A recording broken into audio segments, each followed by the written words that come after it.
हनुमान् श्रीपदो वायुपुत्रो रुद्रो नघोजरः अमृत्यवीरवीरश्च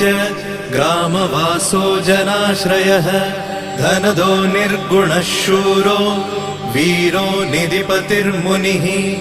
पिङ्गाक्षो वरदो वाग्मी सीताशोकविनाशकः शिवः शर्वत्परो व्यक्तो व्यक्तो धराधरः पिङ्गकेशः पिङ्गरोमा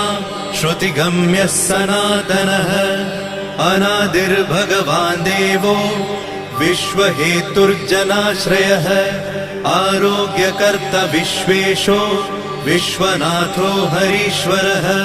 भर्गो रामो रामभक्तः कल्याणप्रकृतिस्थिरः विश्वम्भरो विश्वमूर्तिर्विश्वाकारश्च विश्वपः विश्वात्मा विश्वसेव्योऽथ विश्वो विश्वहरो रविः विश्वचेष्टो विश्वगम्यो विश्वध्येयः कलाधरः